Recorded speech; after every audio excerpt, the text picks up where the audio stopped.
Morjesta vaan. Tänään meillä olisi vuorossa Loimaalla eräs kebabbipaikka. Katsotaan ja kuulostellaan sitä tässä kohta puoliin. Täällä nyt ei montaa kebabbipaikkaa ole, niin ne on äkkiä läpikäyty.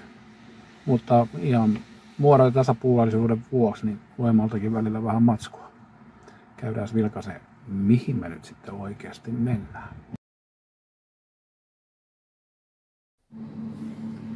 No niin, Kaunismäen grilli Loimaa sijaitsee sellaisella asuinalueella kuin Suopelto.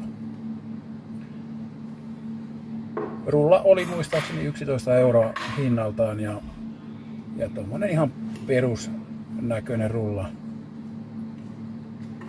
rulla. Ei mitään, siis ei mitenkään hirveän iso, eli selkeästi pienemmän kokoinen kuin esimerkiksi siinä, missä mä viimeksi olin siinä Happy Facessa. Maultaan tää on ihan ok. Ei oikeastaan niinku sen suoleen ole mitään ihmeellistä. Ja kastike, otin väkevän siihen, ehkä aavistuksen verran omaan makuun olisi saanut olla hiukan enemmän siinä väkevyyttä, mutta ihan hyvän makuinen. Sitten mitä tuohon sisustaan tulee, niin selkeästi vähemmän lihaa kuin siinä Happy Facessa. Mutta kuitenkin ihan normaalisti, ei mitenkään siis tuu sillä mieleen, että siinä olisi ollut liian vähän tai jossain Savonlinnassa, kun oli siellä aikanaan siellä Uuskunärissä, kun taisi löytyy koko kebabista, niin 5 pientä lihanpalaa ja loppu oli salattia. Että oli se nyt iso kokoinen, mutta kuka nyt oikeasti jaksaa mussuttaa kilon verran salattia ja sitten 5 pientä palaa makua. Ei ihan oikeasti, ei niin. Mutta nyt tosiaan Loimaalla, en tiedä kuinka kauan kyseinen pizzeri tai kebab-pizzeria siinä sitten on ollut. Että itse hommasin viime, olisikohan ollut marraskuuta, niin yhden kämpän Loimaalta, niin sen takia on nyt sitten Loimaalla tullut jonkun verran myös vietettyä aikaa ja sitä mopotallia tein sinne, niin kuin muuten kerin sitä valmiiksi saamaan ennen kuin alkoi ne terveysmurheet. Niin katsotaan, jos mä saan joskus selän, jalat ja ton liikuntakyvyn semmoisen kuntoon, että mä pystyn jotain tekemään. Ja saman toi oikea käsi, kun se ei nyt käytännössä rokkaa juuri ollenkaan, että peukalo etusormi kokonaan pois pelistä, niin ei sillä paljon ole mitään tehdä. Ei edes runkata, että se on hyvin epäkäytännöllinen mihinkään homma. Että nimetön pikkurille ja keskisormi toimii normaalisti, mutta ne on kuitenkin niiden sormien kanssa hankala tehdä. Että kyllä mä tässä niinku ruuveja opettelin vääntää, eli pitää kierittää pultti johonkin, niin pystyn sen tekemään nyt nimettömän ja sillä tavalla, että nimetön ja peukalo pysyy paikallaan, niin kiertelee sitä nimettömän kanssa. Normaalistihan olisi etusormi ja peukalo käytössä, mutta ne ei taas toimi niin hyvin yksi yhteen, koska etusormi on pois pelistä. Mutta se, että jos peukaloa pitää paikallaan, niin nimettömän kanssa kiertelee. Niin sillä tavalla saa sitten kierrettyä. Ja sitten mitä tähän kokoon tosiaan tulee, niin jos ajatellaan itse syömisosuutta, niin tää on nyt ihan oma muututuntuma, että jos rullakebabissa menee yli 10 minuuttia, niin silloin se on suhteellisen iso, mutta rauhallisesti syötynä. Ja jos siinä menee alle 10 minuuttia, niin sitten se on niinku semmoinen normaali kokoinen.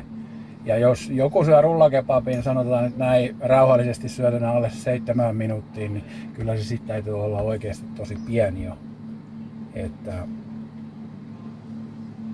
nämä on tämmöisiä, niin kuin, mitä mä oon tossa nyt pannut merkille. Ja mausta oikeastaan taas niitä on niin monta makua kuin on ihmisiäkin. Ja viimeksi sanoin tuossa videolla, että en anna mitään arvosanoja, että 5/5 tai mitään tällaisia. Mutta mä voisin antaa sen verran, tää on sitten ihan puhtaasti mun oman tuntemuksen mukaan, ei mitenkään yleistetty.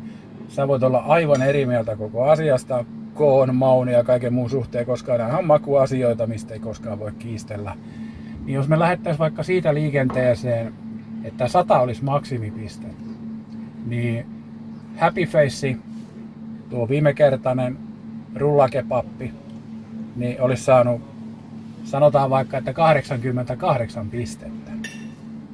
Ja sitten se, miksi mä nyt valkkaan noita rullakebappeja niin kuin tähän ruoka-arvosteluihin, niin siinä on ihan selkeä syy, koska suurin piirtein rullakebabit on vertailukelpoisia sillä tavalla keskenään, että ne on noin suurin piirtein samahintaisia.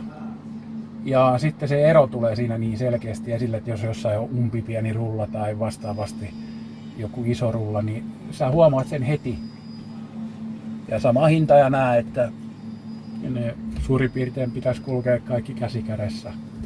Voidaan joskus sitten tietysti, jos mennään jotain muita testaa, niin muita, mutta nyt kun näissä kebappipaikoissa kierretään, niin se on se rullakebappi, mikä valikoituu sitten.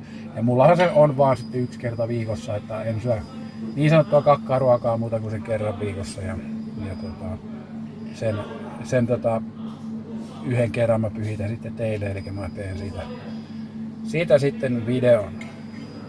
Ja ruokajuomana vesi, lähinnä sen takia, että vähän tulee se ruoan oma maku siinä esille. Vesi on sillä suht neutraali kumminkin, että siitä ei tule juurikaan mitään makuja turpavärkkiin.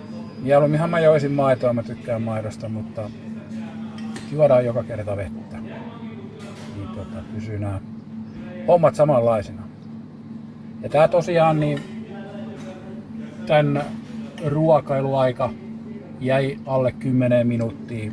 Eli tää on jonkun verran niin kuin siitä niin sanotusta isosta pienempi. Eli voitaisiin puhua vaikka ihan normaalikokoisesta silloin, että jos se on siinä 8-10 minuuttia, 7-10 minuuttia. Jos se on alle 7 minuuttia, niin se on niin kuin absoluuttinen fakta, että se on silloin joku minirulla. Koska normaali ihminen rauhallisesti syötynä, niin ei syö niin kuin normikokoista rullakebappia alle 7 minuuttia. Et kyllähän mäkin pystyn syömään suhteellisen nopeasti ton, kun ottaa sen kouraan ja antaa mennä. Mutta tarkoitin nyt sillä, että sä käytät haarukkaa ja veistä ja syöt se sillä tavalla, niin ne on suurin piirtein ne aikataulut. Ja vesi on muutenkin, niin se on monessa ruoan kanssa niin ruokajuomana tosi hyvä.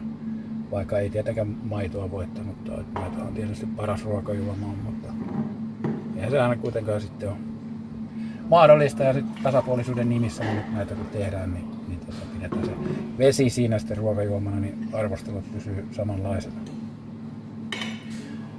Sitten voitaisiin ottaa sillä tavalla, että jos teillä sattuu olemaan jotain ehdotuksia, niin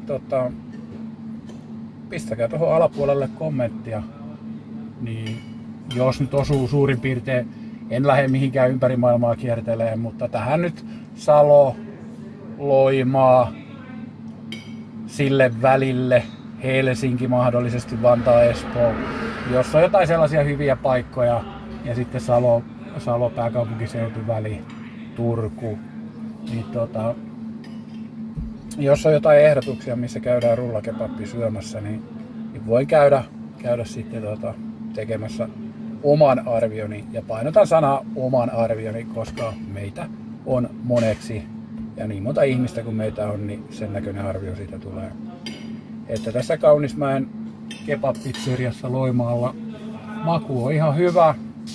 Jonkun verran tuosta kebabbikastikkeesta jäi joku semmonen sivumaku suuhun, en osaa sanoa mitä se oli, mikä se maku oli, mutta jäi vähän niin kuin sellaisen maku tonne suuhun, oli tunnin puhtiin mahdollisesti.